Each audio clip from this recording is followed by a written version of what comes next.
Hello everyone.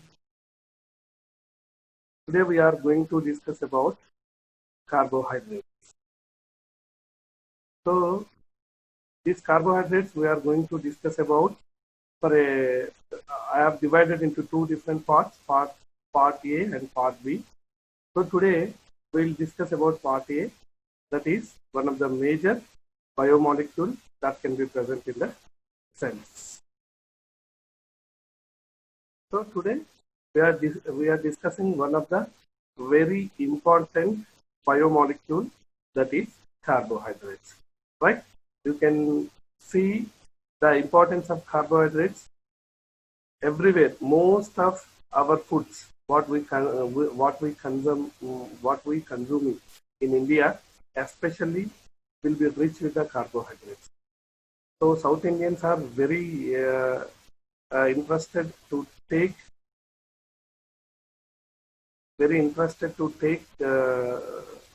so much of carbohydrate in their diet. So myself, Kishore Kumar, and we are going to discuss about carbohydrates today. So carbohydrates are the most abundant biomolecules on Earth. You should be remember this. So the most abundant biomolecule which will be present in the Earth means that is nothing but carbohydrates. Why it is to be carbohydrates? It's very simple, because the carbohydrates are prepared by the process we call them as in photosynthesis. The photosynthesis is the process by which most of the carbohydrates will be prepared in this nature. For example, you can see here 100 billion metric tons of CO2 and H2O will be converted into the cellulose and other plant products. So the cellulose and most of the other plant products will be rich with the carbohydrates. So here the carbohydrates will have a greater role to the all living cells.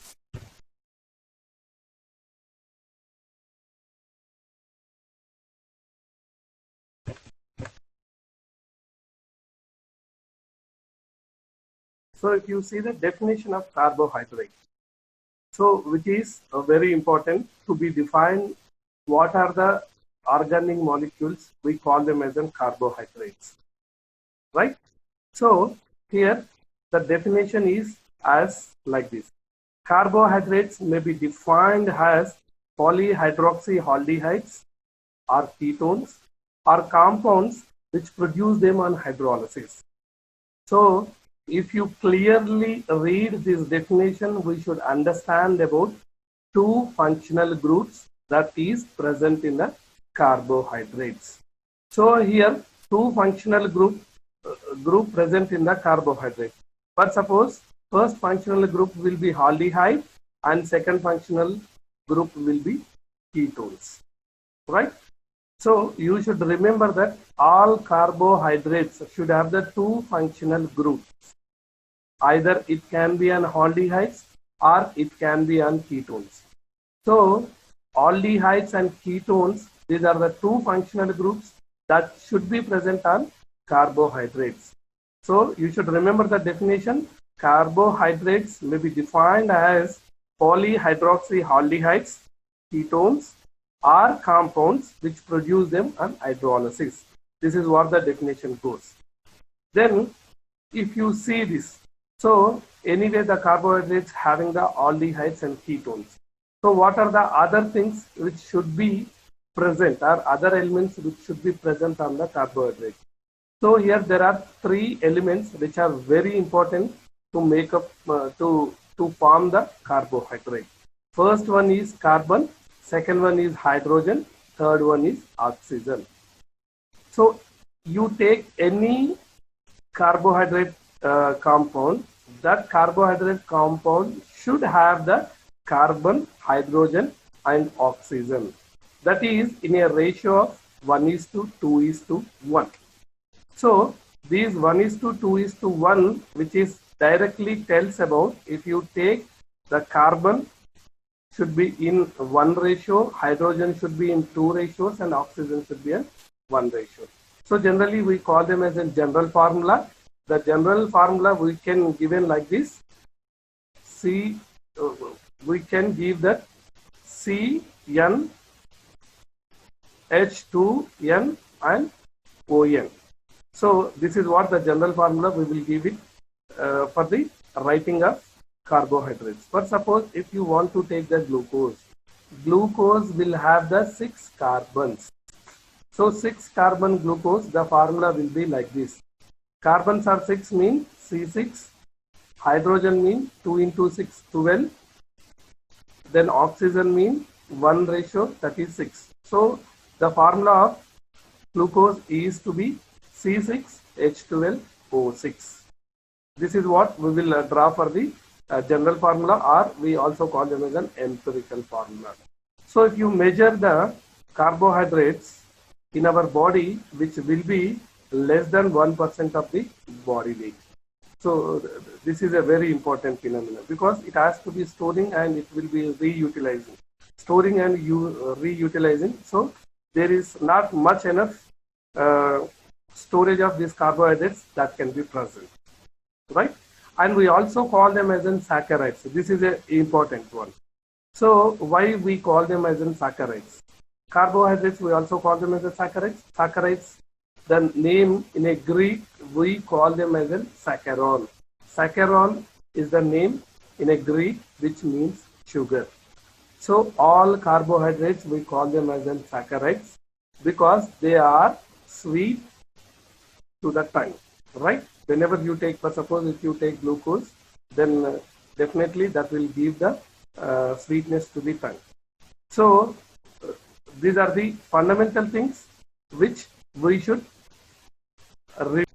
Then coming to the functions of carbohydrates.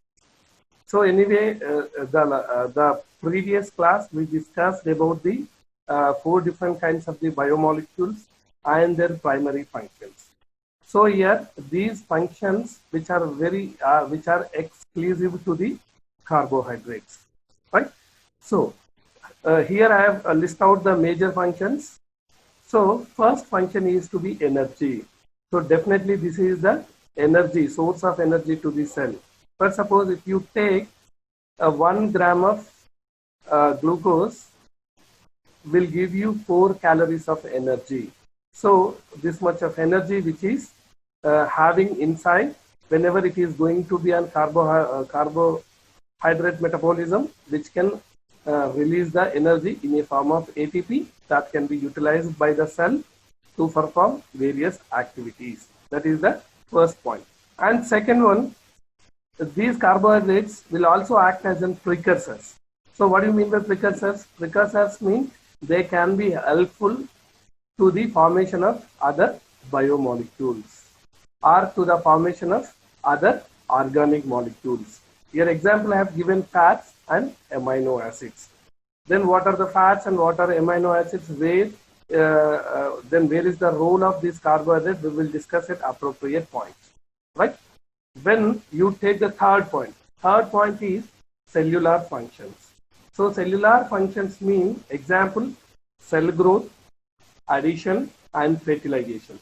These are the other cellular functions from which the carbohydrates will play the major role. And fourth one is structural components.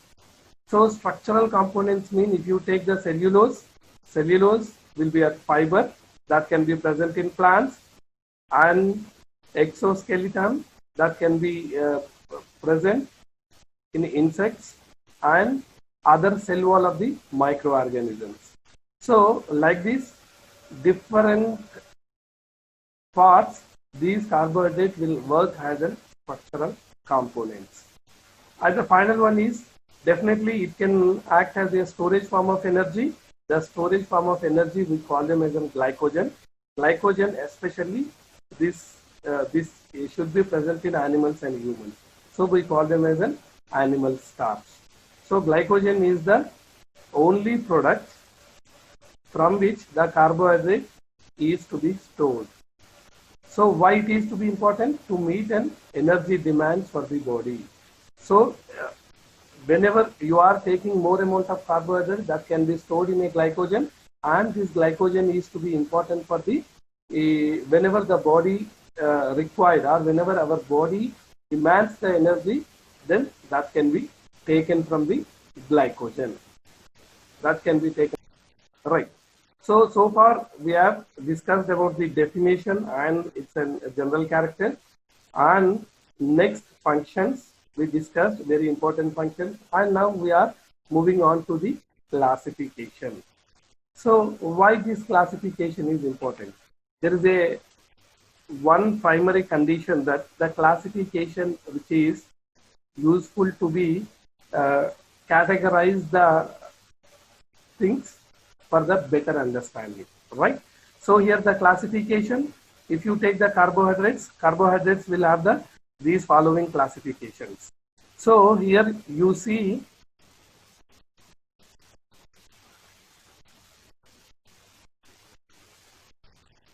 we classify all carbohydrates into two major classifications. You can see here, this is simple classification as well as complex classification. So you don't bother about what is simple classification and what is complex classification. That anyway we'll discuss in detail when we are going into the into the respective points. All right. If you take the simple carbohydrates, the simple carbohydrates are again classified as monosaccharides and disaccharides, right? So if you take the other side, that is complex carbohydrate, that can be categorized as polysaccharide, and one more is oligosaccharide and polysaccharides, right? So here I have given the example that if you take monosaccharides, as I explained that saccharides mean, which is a Greek word, that is saccharon, which is related with the sugar. So monosaccharides, the best example is glucose, fructose and galactose. So you should remember that why it is to be monosaccharide. The name itself indicates mono. Mono means what? Mono is single carbon, right? Or we call them as a single element. So you can see here, these are all single individual germs, right? So the monosaccharides mean only one carbohydrates that can be present. We call them as a monosaccharides. Example I have given here, glucose, fructose and galactose. If you take the disaccharides, so the disaccharides are nothing but two monosaccharide subunits come together, will form a bond. This bond we call them as glycosidic bond, right? You should remember what is the bond that can be present in the carbohydrates. The carbohydrates having the bond, that is glycosidic bond. Glycosidic bond is the bond which can connect the two monomers into disaccharides, and each and every monomer subunits will be connected by the glycosidic bond, right? This glycosidic bond, if two monosaccharides will be connected with this, we call them as a disaccharide. Here I have given a three major example. We are going to discuss about these disaccharides also. One is maltose, second one is lactose, and third one is sucrose, right? So these monosaccharides and disaccharides will coming into the simple carbohydrates according to the classification, right?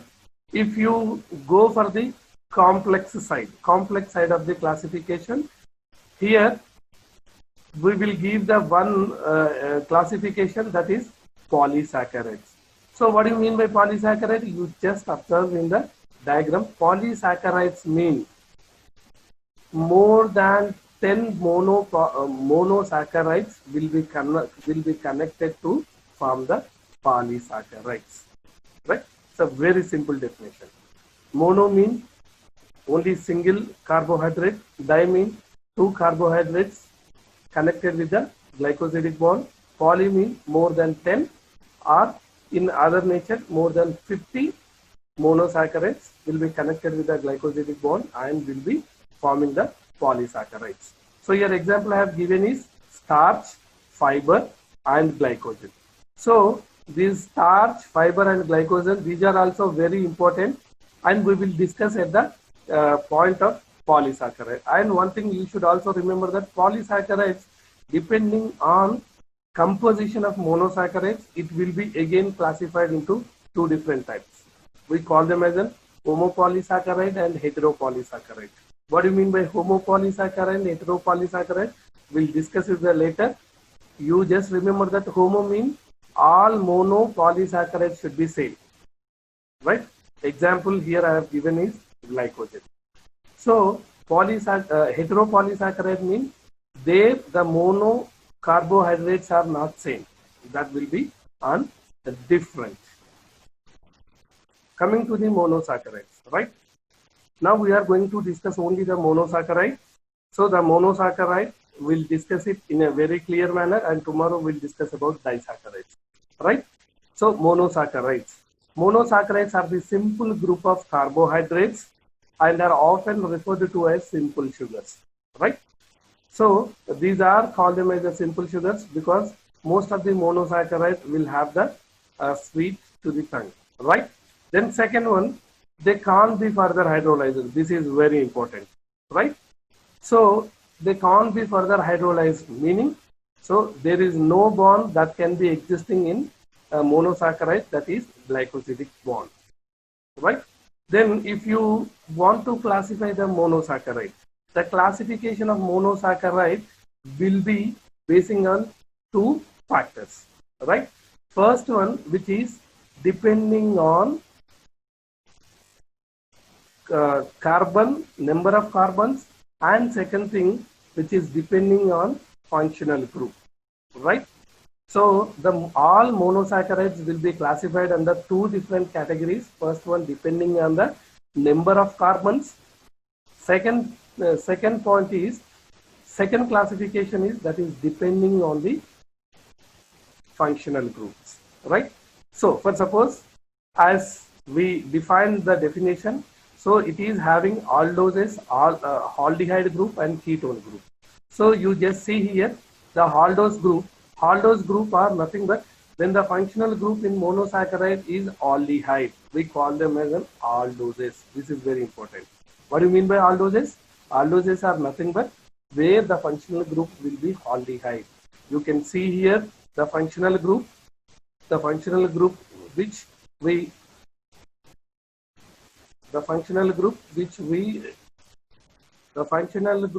represent it as CH double bond O. This is called CHO. This is called aldose group or aldehyde group. Then second functional group, we call them as an ketone group. The ketone group, if it is present the carbohydrate, we call them as an ketoses. That can be represented as CO group, right? This is to be very important. The CO group and CHO group, these are the two functional groups that can be present in the monosaccharides.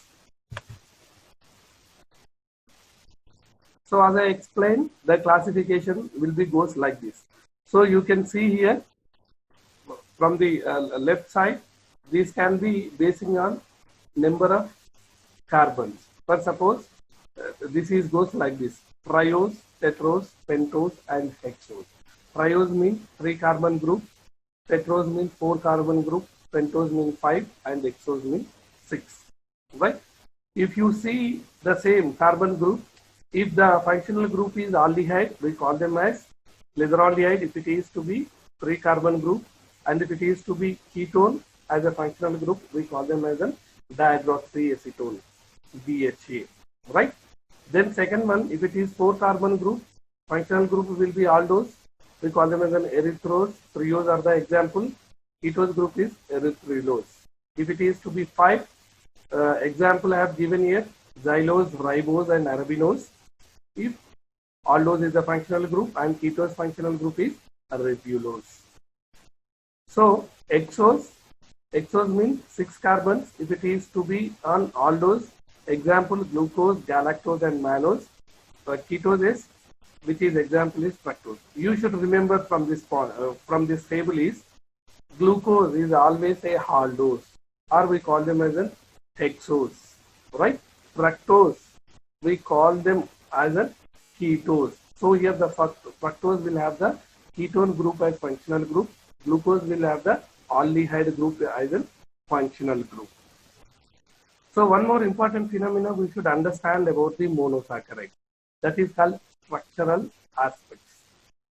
So if you take the monosaccharides will have a different kinds of the structural orientation. The best example here I have given is stereoisomerism. Stereoisomerism, which is nothing but the same structural formulae but differ in their spatial configuration. So here the simple one is stereoisomerism is the same structural formulae but differ in their spatial configuration. So you can see here the simple thing we can understand that OH group. So how it is to be given D and L configuration, which is very simple. If you take the last alcohol, we call them as a primary alcohol. This primary alcohol, if it is attached to the next carbon, if the next carbon OH group will be the right side, we call them as a D. If it is to be left side, we call them as a L. This is with respect to the liseraldehyde, because this is the only functional group that can be present. So one more important criteria for the monosaccharide is optical activity. So what do you mean by optical activity? So optical activity is nothing but whenever you take the one carbon, that carbon will have the valency of 4. So the each and every carbon should have the ability to be form the 4 different bonds, or ability to form the 4 bonds. If these 4 bonds are different, we call them as an asymmetric carbon. So this optical activity will be related with the asymmetric carbon. So there is a formula that in order to find out the optical isomers, that is 2 to power of n. So here n stands for asymmetric carbon. So suppose if you take the glucose will have the 4 asymmetric carbon. So 2 to power 4. So that is 16, right?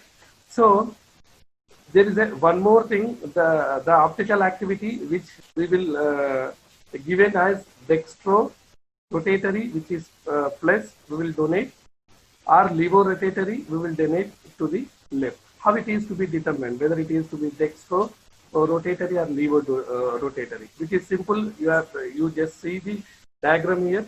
If you take the solution of any carbohydrate and you pass the monochromatic light, and if the light is deflected towards right, we give it as dextro-rotatory or plus symbol. If it is deflected towards left, we call them as a levo-rotatory or minus, right? So according to the nomenclature will be like this: D plus or D minus, L plus or L minus. So here D stands for the OH group, that will be on the right side, and plus stands for here the light will be deflected towards right side, right?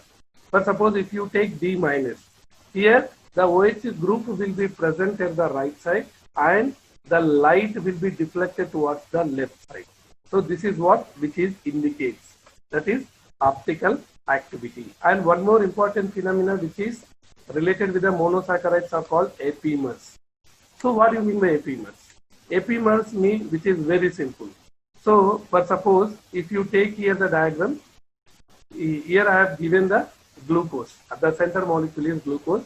Glucose will have the 6 carbons which are labeled 1, 2, 3, 4, 5, 6 carbons. And towards left side is mannose, towards right side is galactose. If you compare with the glucose and mannose, there is a difference at C2 carbon, right? So here C2 carbon in mannose OH group will be on left side, and in a glucose at OH will be the right side at C2 carbon. So these two things we call them as an apimers, right? So C2 apimers, best example are D-mannose and D-glucose, right? And same way you consider with a D-glucose and D-galactose. So here, you just see here I have highlighted D-galactose at C4 OH group will be left side, and in a glucose OH will be the right side, right? So C4 apimers are D-glucose and D-galactose, which I have written down. So what do you mean? So only, which differ only in the particular carbon. The group which is attached to the particular carbon will have only the difference, whether it is right or left. According to that, we will give the apimers. And the next one is Fischer and Haworth projections, which is also very important, which are related with the monosaccharides. What do you mean by Fischer and Haworth projections? If we want to write the carbohydrate structure, definitely we should follow these two structures. Fischer formula is nothing but the straight line formula, which I have given the D-glucose at the top, right? This is the straight line formula. We are giving the Fischer projection formula. So Haworth formula is nothing but which is in a cyclic manner, right? If we are writing the carbohydrates into the cyclic manner, we will give it as an Haworth projection formula, and if it is to be on straight line, we call them as a Fischer formula. All right, Fischer formula will be existing in the dry forms. So that is nothing but a dry crystalline forms of carbohydrates will be existing as a straight line. If it is to be dissolved in water, because all these carbohydrates will have the OH group, hydroxyl group, definitely, which will have a affinity towards the water molecule. So all these carbohydrates will be dissolved, right? So if it is to be dissolved in a water, we call them as a cyclic form. That is Haworth formula. So on cyclic form, here I have taken one example. For suppose you take the D-glucose. D-glucose is nothing but again 6 carbon molecules. You can see here 6 carbon molecules mean, which is a very simple 1, 2, 3, 4, 5, 6 carbon molecules. Here the orientation, how it is making to be the cyclic manner.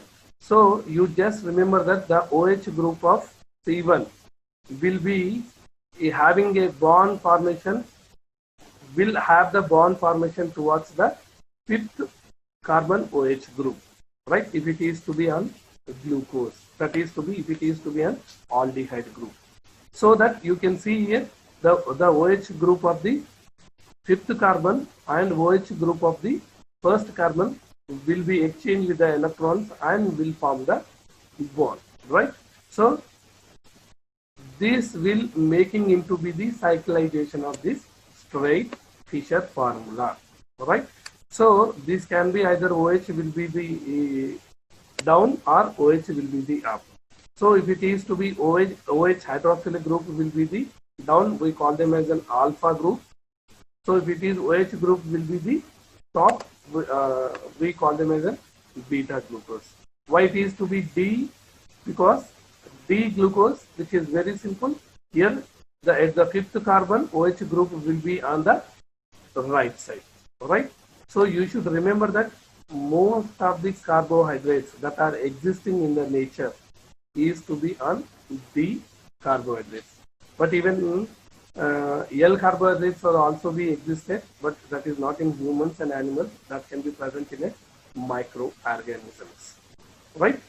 So on Haworth formula, if it is to be uncyclized, we will get the 2 different kinds of the rings, right?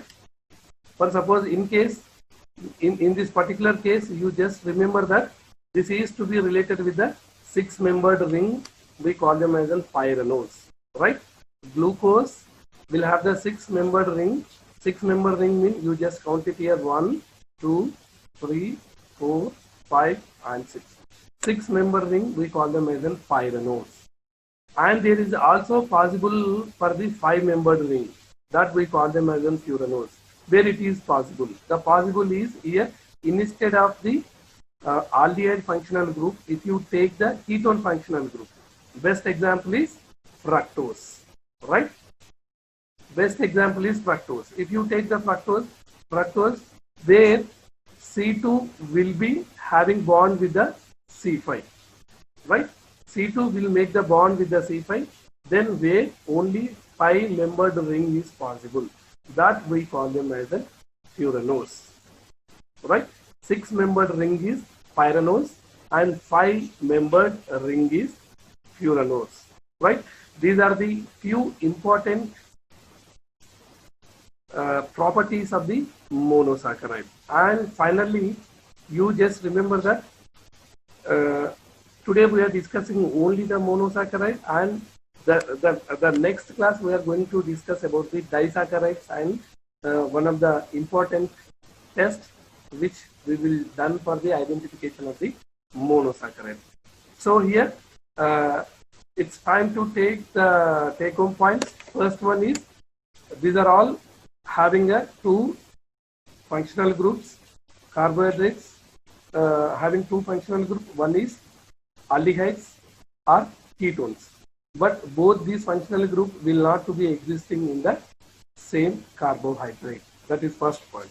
And second point is, which is important, that so if you want to make it to be on priority basis, and what is the function of this carbohydrate, you should remember that. Then second point is, that is which is important for the energy. Energy, where I have given us, if you take 1 gram of glucose, that can give the 4 calories of energy. This is not exactly the same to the all the carbohydrates, right? That is the second point. Not only the energy, there are multiple functions that can be present. And third one is to be, you should remember about the stereoisomerism. That is very important. What is stereoisomerism? What is optical isomerism? How you should write DL, and how you should write plus, minus, and how you should maintain alpha and beta. Plus, minus, and alpha, beta, both are looking same. If it is to be down, alpha; if it is to be up, beta. All right. Then after that, we discussed about the Fisher and Haber formulas. This will be conversion. If it is to be 6-member ring, we call them as a pyranose. If it is to be 5-member ring, we call them as a furanose. All right. So these are all related with the monosaccharides. And if you want to just see about the what are the different kinds of the biomolecules that can present, you please go through my previous video. You can better understand. And tomorrow we are going to discuss about the disaccharides.